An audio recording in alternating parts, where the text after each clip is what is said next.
आप राम मंदिर की बात करते हैं, लेकिन अखिलेश जी के चाचा हैं प्रोफेसर साहब राम गोपाल यादव, वो कहते हैं भारत में मंदिर की क्या जरूरत है। देखिए, जरूरत थी इसलिए बन भी गया।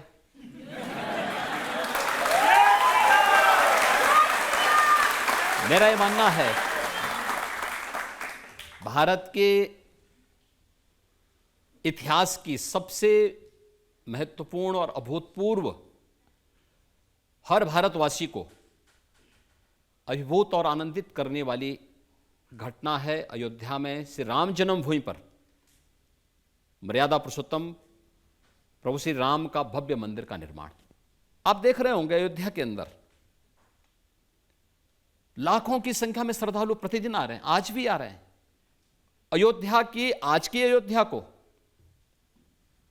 और आज से 10 वर्ष पहले की अयोध्या को देख करके कोई आता है तो वह पहचान नहीं पाता है कि सचमुच ये वही अयोध्या है। मैं देख रहा था पूरे देश के अंदर अंदर से जो भी श्रद्धालु वहां आए थे, कोई जमीन चूम रहा है, कोई पिलर को चूम रहा है, उनकी आंखों में आंसू थे। तो मैंने कुछ लोगों से पूछा, मैंने कहा कि आप इतने भावुक क्यों हो जा रहे हैं? उन्होंने कहा साहब, जिस कार्य को देखने के लिए हमारी कई पीढ़ियां तरस गई, 500 वर्षों के उस लंबे इंतजार को मोदी जी ने समाप्त करवा दिया। अयोध्या में जो कार्य अयोध्या के लिए और दुनिया के लिए असंभव था, उसको मोदी जी ने संभव बना दिया। और ये हमारे लिए नहीं, बल्कि इस लोक के साथ साथ परलोक को भी जवाब देने का एक अवसर हमारे पास हो चुका है कि हां, हमने अयोध्या में राम मंदिर के निर्माण शिलान्यास को भी देखा, राम मंदिर के निर्माण को भी देखा, और रामलला को 500 वर्षों के बाद जन्मोत्सव मनाने का अवसर भी अपनी जन्मभूमि पर प्राप्त हुआ है। यह मोदी जी के कारण संभव हो पाया है। प्रोफेसर साहब कहते हैं बेकार का मंदिर। मैं वही आ रहा हूं ना, समाजवादी पार्टी के बारे में हर व्यक्ति जानता है। ये वही पार्टी है जिसके समय में अयोध्या में राम जन्मभूमि पर आतंकी हमला हुआ था, काशी में संकट मोचन मंदिर पर हमला हुआ था, जिनके समय में लखनऊ, अयोध्या और वाराणसी की कचहरियों पर हमले हुए थे। और अखिलेश यादव जब मुख्यमंत्री बने, उन्होंने सबसे पहला काम क्या किया था? इन आतंकवादियों पर दायर मुकदमों को वापस लेने का कुत्सित प्रयास किया था। वो तो हम धन्यवाद देना चाहेंगे न्यायपालिका का, कि न्यायपालिका ने उन दुर्दांत आतंकवादियों को बाहर निकलने से रोका। अन्यथा क्या दृश्य होता। जो लोग राम भक्तों पर गोली चलाते हैं, जो लोग राम को काल्पनिक मानते हैं, इतिहास साक्षी है, जिसने भी राम का विरोध किया उसकी दुर्गति जरूर हुई है। इनकी दुर्गति तय है। अपनी दुर्गति के लिए जाके प्रभु दारुण दुख दीना, ताके मति पहले हर लेना। तो यह स्थिति इनके साथ भी है। प्रभु ने उनके लिए दुख ही लिखा है, क्योंकि उन्होंने देश को दुखित किया है। भारत की आस्था के साथ खिलवाड़ करके भारत के आस्थावान नागरिकों के आस्था के साथ खिलवाड़ किया है। इसलिए अब उनके लिए शेष जीवन दुखी होने का समय है, क्योंकि जैसा कर्म करोगे वैसे फल भी भुगतोगे। तो अब उस फसल को काटने का समय आ गया, इसलिए वे राम का विरोध कर रहे हैं, राम मंदिर का विरोध कर रहे हैं। जो बयान आया है वो नाना पटोले का, महाराष्ट्र में कांग्रेस के अध्यक्ष हैं।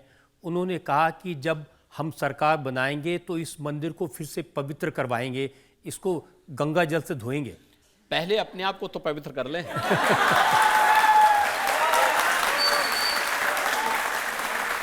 और राहुल गांधी तो बार बार अपनी हर पब्लिक मीटिंग में ये कहते हैं कि ये जो प्राण प्रतिष्ठा का कार्यक्रम है, इसमें उन्होंने अमिताभ बच्चन को देखा, ऐश्वर्या राय को नाचते हुए देखा, लेकिन किसी गरीब को, किसी मजदूर को नहीं देखा। इनको शर्म आनी चाहिए इस प्रकार की भाषा का उपयोग करने में, कि कोई गरीब नहीं था। ये श्रमिक कौन थे? जो मंदिर का निर्माण कर रहे हैं, उनका महिमा मंडन प्रधानमंत्री अपने हाथों से कर रहे हैं। वे कुर्सी में बैठे थे, प्रधानमंत्री जी उनके पास जा करके पुष्प से वर्षा करके उनका सम्मान कर रहे थे। प्रयागराज में सफाई कर्मियों के पैर प्रधानमंत्री जी ने अपने हाथों से धोए। यह पहली बार हुआ है। आखिर कांग्रेस में राहुल गांधी के पर नाना प्रधानमंत्री थे, उनकी दादी प्रधानमंत्री थी, उनके पिताजी प्रधानमंत्री थे, और 2004 से 2014 तक उनकी माताजी सुपर पीएम के रूप में कार्य कर रही थी। आखिर इस दौरान कभी इनको किसी गरीब के घर में जाने की बात तो दूर, किसी गरीब से संबंधित कोई योजना उन्होंने बनाई हो जिसने उनके जीवन में व्यापक परिवर्तन किया हो? नहीं किया। राहुल एंड कंपनी, ये लोग मंदिर क्या जाएंगे? तो देखा ना 2000 गुजरात के चुनाव के दौरान उनको ये तक नहीं मालूम था कि मंदिर में जाना कैसे बैठना है। ऐसे लगता था जैसे कोई नमाज पढ़ने के लिए गया हो। तो पुजारी ने समझाया, कहा भैया ये मंदिर है, मस्जिद नहीं है। पालती मार करके बैठिए, पूजा करना है तो पालती मार करके बैठा जाता है। ये कोई जो है नमाज पढ़ने का वो नहीं, मुद्रा नहीं यहाँ बनानी है।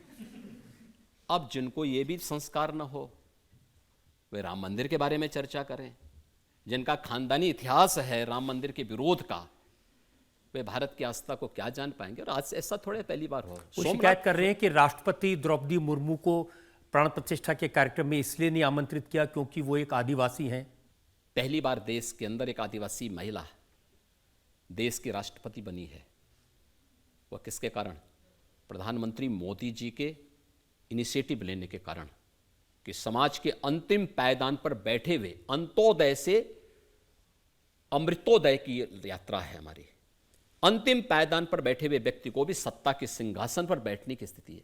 मैं पूछना चाहता हूं, राहुल गांधी से पूछना चाहता हूं, भाई मैं स्वयं की बात करता हूं, मैं तो एक सामान्य परिवार में जन्म लिया था।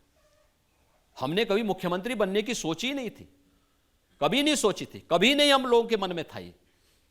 आज मुख्यमंत्री के रूप में हम जनता जनार्दन की सेवा कर रहे हैं। ऐसी बात मैं कह रहा हूं कि निमंत्रण पत्र सबको दिया था, आदरणीय राष्ट्रपति जी को भी, आदरणीय उपराष्ट्रपति जी को भी, पूर्व राष्ट्रपति आदरणीय रामनाथ कोविंद जी को भी। जिस सूची में हर तबके के लोग थे, तो अमिताभ बच्चन भी उसमें थे। और मुझे लगता है कि हमें उनकी कला पर सम्मान का भाव रखना चाहिए। नहीं, ऐश्वर्या राय तो नहीं थी लेकिन उनको दिखी। मैं क्या कर, देखिए उनकी दृष्टि ही वैसी है, दृष्टि दोष इसी को कहते हैं। दृष्टि दोष ऐसे, अगर ऐश्वर्या राय जी भी रहती तो अच्छी बात होती। भाई आखिर वो भारत की नागरिक है, उनको आने का अधिकार है। और क्या अमिताभ बच्चन की कला और कला जगत में उनके योगदान को आप विस्मृत कर लेंगे? और अगर विस्मृत कर रहे हैं तो क्यों कांग्रेस ने उन्हें चुनाव लड़ाया था प्रयागराज से?